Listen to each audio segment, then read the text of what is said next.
The envelope was still in her apron pocket when she walked to the edge of the field. She had not opened it yet. 3 weeks she had carried it, and the paper had gone soft at the fold lines from the August heat and from the particular way she pressed her palm flat against her hip when she was thinking. The return address read, Missouri Department of Agriculture, Water Resources Division. She knew what was inside. She had known since she wrote the letter that started the whole thing, the letter where she used words like polyculture, aquaculture system and integrated watershed management, and where she had attached, in neat pencil columns on yellow graph paper, the projected yield figures for 3 years out. She knew what their answer would be. But she had not opened the envelope, because once she opened it, she would have to decide what to do next. Her name was Delia Marsh, and she was standing on the high rim of a hole that did not yet exist. The ground below her boots was cracked clay the color of old brick, crosshatched by a summer that had taken everything it could reach. The pasture beyond it was the same, brown-edged and brittle, the fescue gone papery, the cattle over at the Henderson's operation 2 miles east bawling from noon to sundown in that low, continuous register that sounds less like hunger and more like grief. Delia could hear them from her kitchen window when the wind sat right. She had been hearing them all month. She pulled the envelope from her pocket. She pressed it between her palms the way you might press a flower, gently, as if the thing inside were delicate, as if it had not already decided her future with the same indifference that weather decides everything else in this part of Lincoln County. She tore the flap open. She read it standing there in the August sun with sweat running down the back of her neck and red-winged blackbirds quarreling in the hedgerow behind her. She read it twice. Then she folded it back along the same soft crease lines and put it in her pocket again. She turned and walked back toward the equipment shed. She had a backhoe to rent and a man to call about the liner, and the county extension office was going to find out on its own time what her answer was. That is where this story begins. In a cracked field, in August, in a county that was already laughing before she even picked up the shovel. Delia Marsh had come to the 112 acres outside of Troy, Missouri in the late spring of 2019 by way of a probate court and a great-uncle she had met exactly twice. His name had been Harlan Marsh, and he had farmed the land for 51 years without ever modernizing it particularly, without ever asking anyone for much, and without ever, as best anyone could tell, enjoying it. He had left it to Delia because she was the last of his blood who had not already sold something to a developer, and he had written in the margin of his will, in a shaky hand that the lawyer read aloud with some discomfort, "She has the sense to leave well enough alone." It was the only thing Harlan Marsh ever said about her, and she turned it over in her mind for months afterward, wondering whether it was a compliment or a warning. She had come from St. Louis, where she had spent 11 years working as a fisheries biologist for a consulting firm that nobody in Lincoln County had heard of. She had a master's degree in aquatic ecology from the University of Missouri and 2 published papers on Midwestern warmwater fish species that had been read, in total, by perhaps 40 people. She drove a 2009 Tacoma with a cracked passenger mirror and a bumper sticker for a bluegrass festival that had happened 6 years prior. She arrived in Troy in May with 4 boxes of books, a chest freezer, and absolutely no plan to become a farmer. What she had, instead, was an idea. The land Harlan left her was divided roughly into thirds. The east section was the best tillable ground, a loamy silty soil above clay that had grown corn and soybeans alternately for decades and had grown them adequately, if not memorably. The west section held the old farmhouse and a line of Osage orange windbreak that Harlan had planted in the 1980s and that had grown into a magnificent, impenetrable wall of thorns that the deer would not cross, and neither, in truth, would most humans. And the north section, the part that dropped off into a long, bowl-shaped depression fed by a seasonal drainage from the ridge above, the north section was what Delia had been thinking about since the first time she walked the property the week after the funeral. That depression had once held water. You could see it in the soil color, in the way the sedges clustered at its lowest point, in the faint greenish cast the ground held even in dry weeks. Harlan had never done anything with it except mow it periodically and resent the wet spring feed it gave his tractor tires. But Delia had taken a soil probe to it on her second day, and she had knelt in the bottom of that bowl in the early morning with the probe soil laid out on paper beside her knee, And she had read those layers the way someone reads a letter they have been waiting for a long time. Silt loam over clay. Good holding capacity. A natural collection point for the 12-acre watershed above it. And below the clay, a layer of blue-gray clay that told her the water table came within 4 feet of the surface in wet months. She had a draft of the pond design before summer. She presented it at the Lincoln County Extension Office in June of 2019 to the county agricultural agent, a man named Dale Frick who had been in that chair for 22 years and who wore his certainty the way some men wear cologne, in quantities that arrived before him in a room. He looked at her drawings. He looked at her soil data. He looked at her projected stocking tables, which she had pulled from the Missouri Department of Conservation's own published guidelines and cross-referenced with polyculture yield data from a research station at the University of Arkansas. Then he looked at her. "Miss Marsh." He said it the way you begin a sentence you have already finished. "This is August country. August will drain you empty before October. You put a pond in that depression, best case, you get mud. Worst case, you get mosquitoes and a fine from the county." She said she had calculated the watershed contribution and the liner specifications for worst-case precipitation years. He said she was not understanding him. She said she thought she was. He took his reading glasses off and set them on the desk, which she would later understand was his signal that the useful portion of the conversation had ended. "I've been advising farmers in this county since before you were graduated from whatever program you came out of. A pond in August. In that particular parcel." He folded the soil data back toward her. "The neighbors are going to think you've lost your mind. And I'm going to have to tell them I agree." She picked up her soil data. She picked up her projections.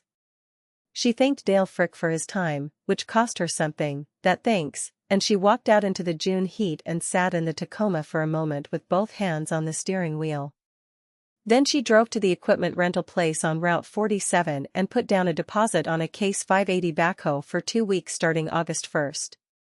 Because here is what Dale Frick did not know, or did not want to know, or had perhaps known so long ago that it had calcified into irrelevance: summer excavation in heavy clay soils is actually the optimal window.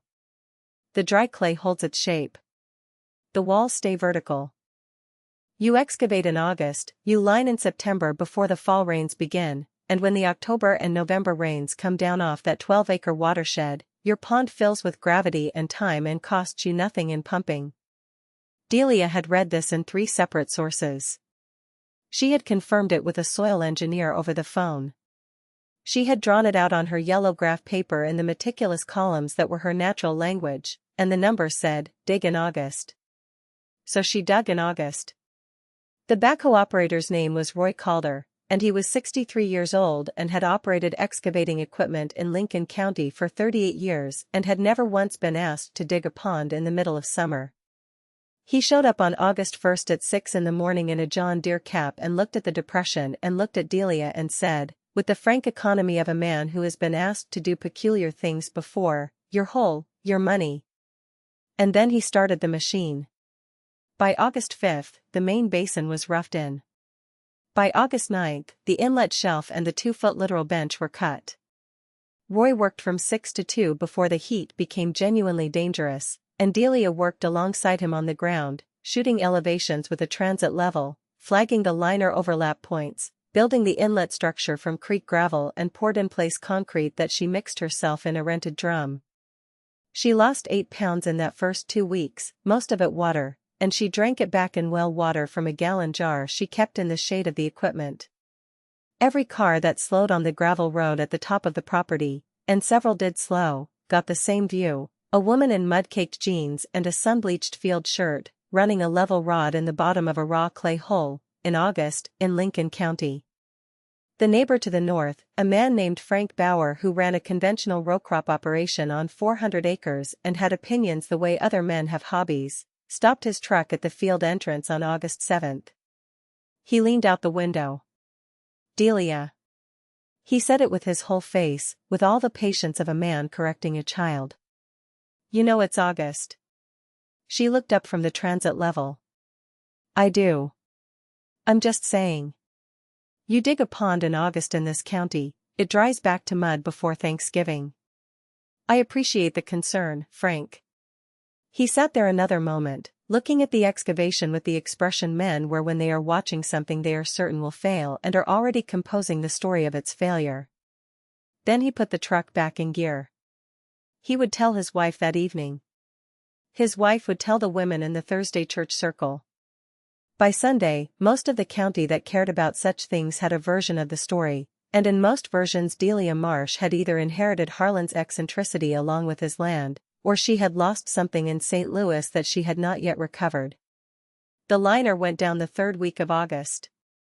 It was a 40 mil HDPE sheet, custom cut to the basin profile, and it took Delia and Roy's nephew Terrell 4 hours to unfold it and position it without puncture, working in the early morning before the sun climbed.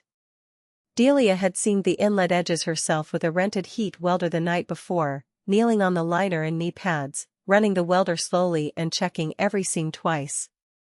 When the last overlap was anchored with concrete deadman weights and the inlet pipe was plumbed and the overflow riser was set at the correct elevation, she stood at the edge of the empty pond and looked down at the black liner stretching over the shaped clay, and she felt something she could not have named out loud, something between exhaustion and the particular satisfaction of a thing built with full attention, a thing that would either work or it would not, but that had been built with everything she knew.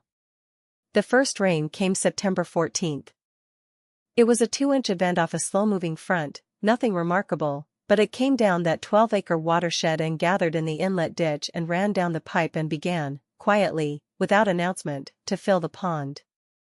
Delia watched it from the rim in the gray morning light with coffee in both hands. By evening there was 8 inches of water over the deepest part of the basin.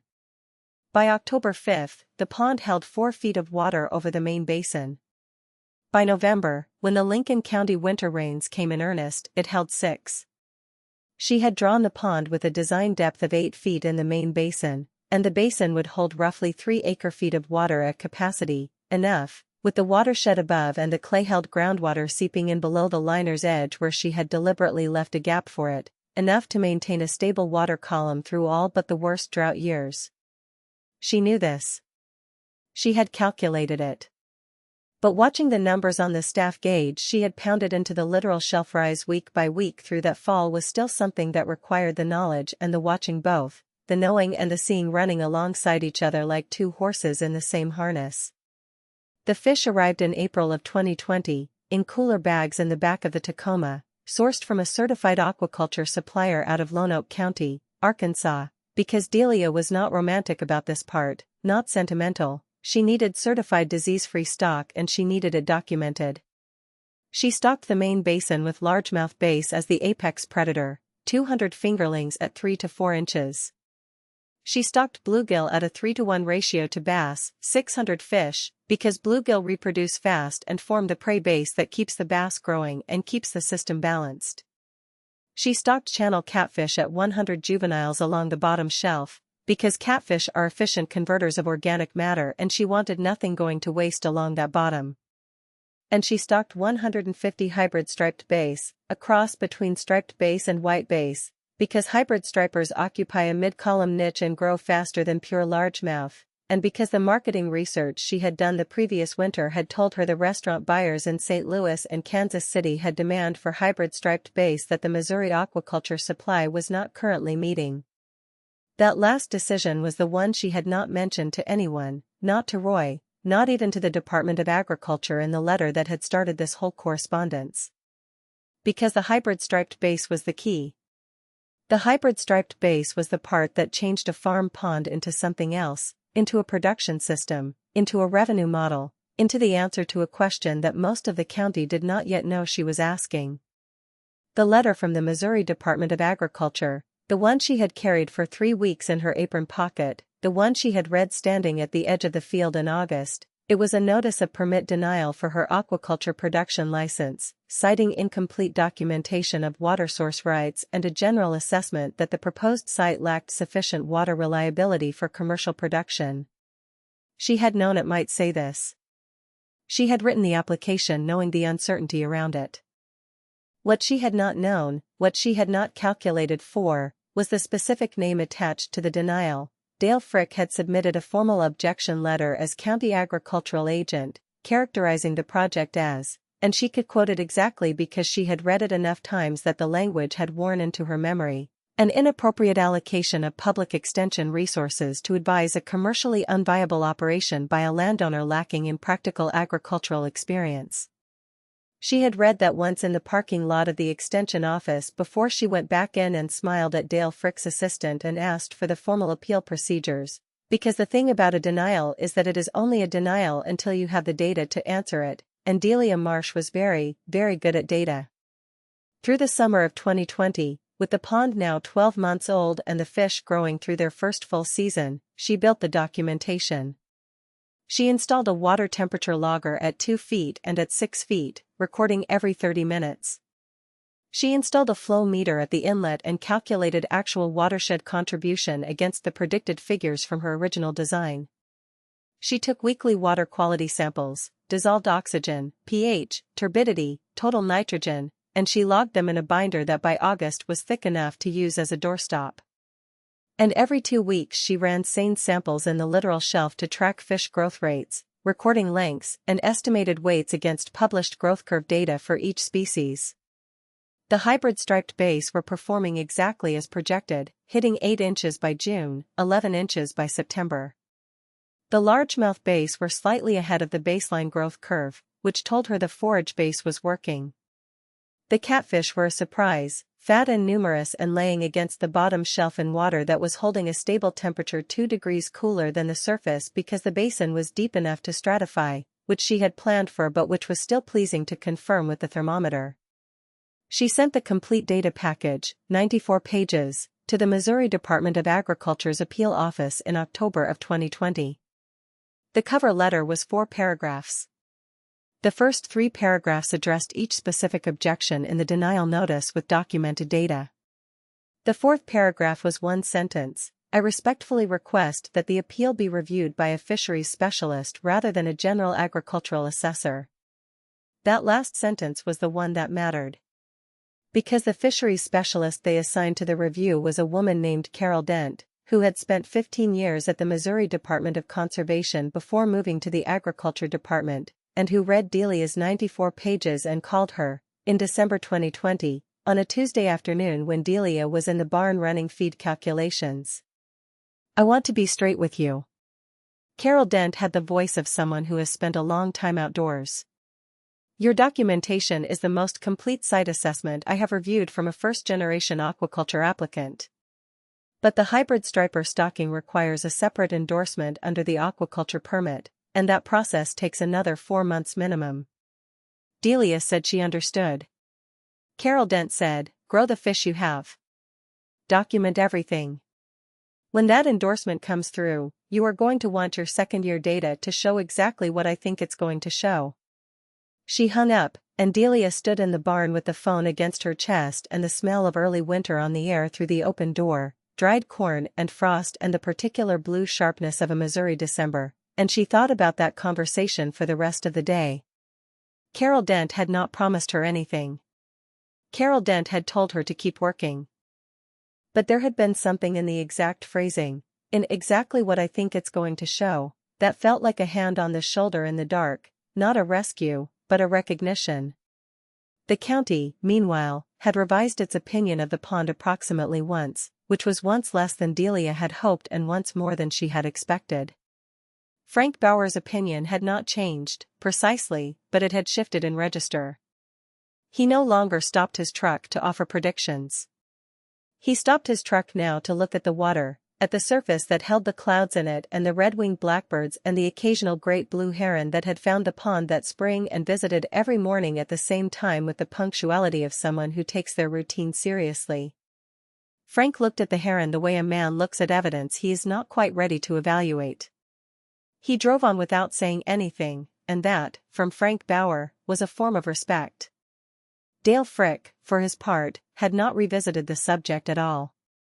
Delia heard through the county grapevine that he had mentioned, at a commodity producers meeting in November, that the Marsh place had some kind of fish project going on, and that the inflection he used suggested it was about as significant as a backyard tomato garden. She did not hear this directly.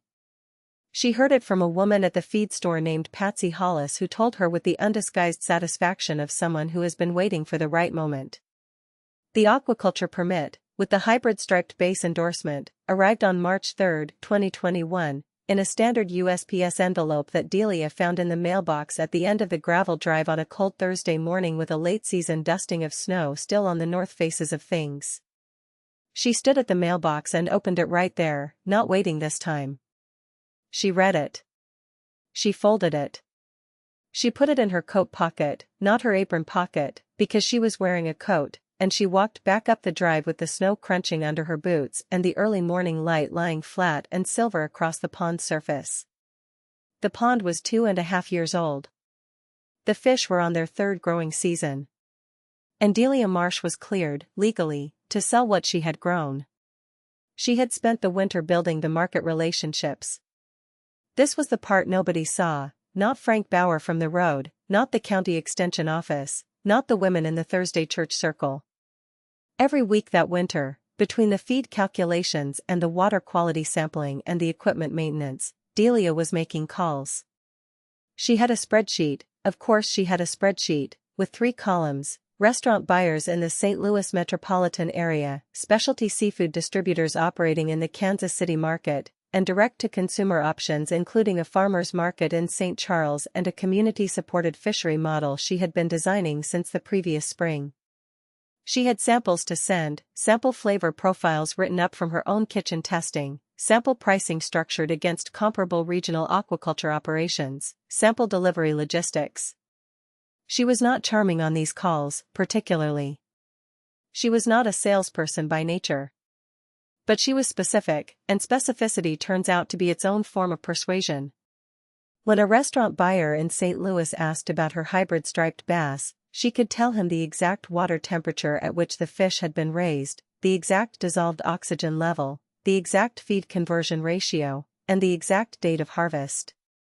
She could tell him that the flavor profile of hybrid striped bass from a well-managed polyculture pond differs measurably from cage-raised product because the fish have behavioral room and a more complex diet. She could tell him all of this in plain language, and the buyer would go quiet on the other end of the phone for a moment, and then he would ask about quantities. By February of 2021, she had signed preliminary agreements with 2 restaurant groups in St. Louis and 1 specialty distributor in Kansas City. By March, when the permit arrived, she had a 3rd restaurant agreement and the St. Charles Farmers Market slot confirmed for May through October. The community-supported fishery model, 50 households, weekly shares of fresh fish through the summer harvest season, filled in 3 weeks once she posted the notice on the county extension's own community board, which gave her a quiet, specific satisfaction each time she thought about it. The first commercial harvest was June 12, 2021.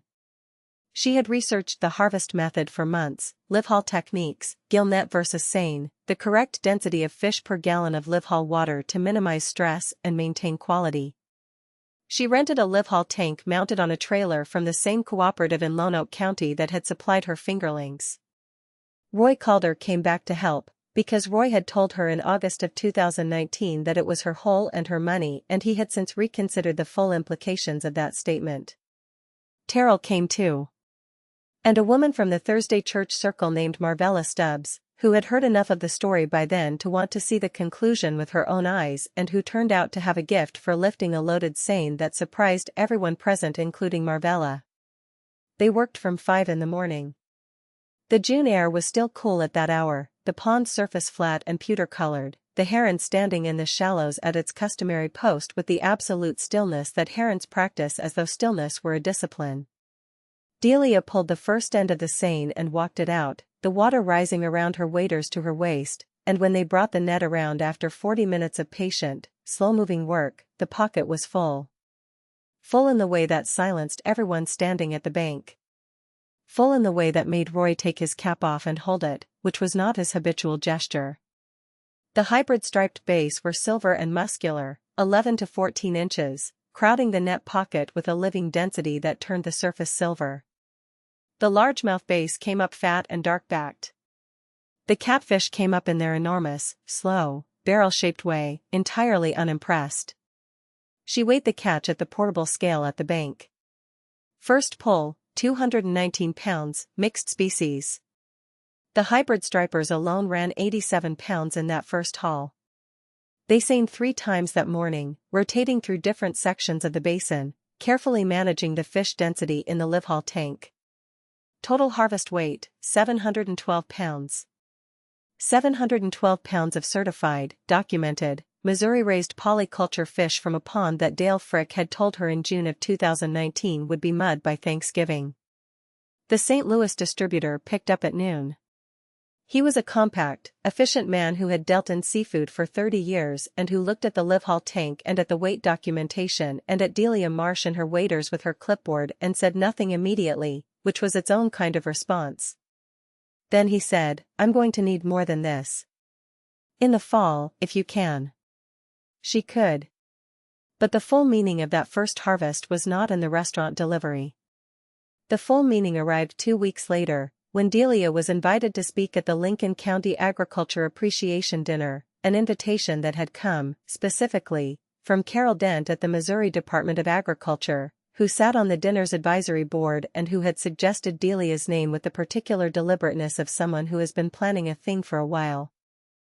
Delia wore the same field clothes she always wore, because she did not own a banquet wardrobe and was not planning to acquire one, and she stood at the podium in the Lincoln County Fairgrounds event hall and looked out at the faces, farmers and extension agents and commodity brokers and bankers and the full geography of county opinion, all of it assembled under the same fluorescent lights, and she put her hands flat on the podium and she talked about polyculture pond design for 22 minutes. She used no slides. She used no rhetorical flourishes. She talked about dissolved oxygen curves and hybrid base growth rates and watershed hydrology and revenue per surface acre compared to conventional row crop in a drought year, and she showed, on a single printed sheet that she had made enough copies of for every table, the income statement from the first harvest season. The direct revenue from that June harvest alone, combined with the farmers' market sales and the first CSF distribution cycle that ran through August, $19,400 from 3 acres of pond surface. The full-year projection for 2021, factoring the fall harvest that the St. Louis distributor had already contracted for, somewhere between $42,000 and $47,000. From 3 acres. In a drought year that had taken a significant cut from every row crop operation in the county. The room was quiet during most of this. The particular quiet of people recalibrating. Dale Frick was not there. She noticed his absence and then put it aside, because his absence was neither a victory nor a disappointment, it was just a fact, and facts were what she dealt in. Frank Bauer was there. He was sitting at a table near the back with his wife and 2 other farming couples, and when she was finished and the room gave her the kind of applause that starts slowly and then decides to commit, Frank Bauer stood up. He was a large man and the standing was visible from the podium. He did not say anything. He did not need to. Standing was enough. The fall harvest in September of 2021 ran 1,143 pounds. It went to 3 restaurant accounts, the Kansas City distributor, and a new buyer she had not anticipated, a regional grocery cooperative serving 12 stores across Missouri and Kansas that had found her through the St. Louis restaurant connection and wanted to discuss a long-term supply arrangement. The conversation with that buyer lasted 3 meetings over 2 weeks and resulted in a contract she signed at her kitchen table in October, with Roy sitting across from her drinking coffee because she had asked him to witness it and because there was no one else she wanted in the room for that moment. The contract value over 2 years, $88,000. $88,000 from 3 acres of pond that had been a cracked clay depression in a field that nobody had wanted. She signed the contract and Roy said, from across the table, "You're whole. Your money." And she laughed, the first full laugh she had allowed herself since August of 2019, and it filled the kitchen with something that had been missing from it for a long time. But the number that became the one people quoted, the one that traveled through the county in the way that remarkable facts travel, quietly at first and then with a velocity that nothing stops, was not the contract value or the harvest weight. The number that traveled was a different one, and it came from a month Delia had not initially planned around. In the spring of 2022, the grocery cooperative had a regional sourcing event in Columbia, Missouri, where suppliers were invited to table alongside representatives from specialty food programs across a three-state area. Delia drove up with coolers of fresh harvested fish and her yellow graph paper documentation binders and a folding table she had borrowed from the church fellowship hall. At the table next to hers was a representative from the Missouri Department of Conservation's Aquaculture Development Program, a young man who spent most of the morning reading her water quality logs with the focus of someone who has found, unexpectedly, exactly the document he was looking for. Near the end of the day he looked up from the binders and said, "Have you thought about supplying the fish stocking programs? The state restocking contracts for public lakes?" She had thought about it. She had thought about it in the same careful, long-horizon way she thought about most things, at 3 a.m, at the kitchen table, with the graph paper and the pencil and the lamp making a small circle of light in the dark house. The state restocking contract for fingerling bass and bluegill to public water bodies in the region, not the whole state, just the northeast corner, the water bodies within reasonable transport range of Lincoln County, was put out for competitive bid in the fall of 2022. There were 3 bidders. Delia's bid was the lowest by a meaningful margin because she had designed her pond specifically for the production density that fingerling contracts require, and because her water quality documentation meant she could certify disease-free stock without the third-party testing costs her competitors had to absorb. She was awarded the contract on December 15, 2022. The contract covered fingerling supply to 14 public fishing lakes and 3 state park ponds across Lincoln, Pike, and Rawls counties. 3 counties. The fish from Delia Marsh's pond on the old Harlan Marsh property outside Troy would go into public waters that thousands of Missouri families fished on weekends and summer evenings, children with cane poles, old men in lawn chairs at the bank, families keeping coolers in the truck bed. Waters that had been drawing down their bass and bluegill populations for years and had been waiting for a reliable regional supplier who could provide certified stock at a price the state program could absorb. She would supply 14,000 largemouth bass fingerlings and 22,000 bluegill in the first contract year. And she would supply them from 3 acres of water in a county that had once told her the whole thing would be mud by Thanksgiving. They left when she dug a pond in August. This is the full shape of what happened next. The morning after the state contract arrived, Delia walked the perimeter of the pond in the December gray, the frost on the dead fescue crackling under her boots. The heron was there. It was always there now, in the mornings, in its place on the littoral shelf where the water shallowed and the sedges she had planted along the bank in year 1 had grown into a thick, rustling border that held the edge against erosion and provided the invertebrate habitat that kept the forage base productive. The heron looked at her with the expression herons always carry, which is the expression of a creature that has been watching a particular patch of water for a very long time and has reached its own conclusions.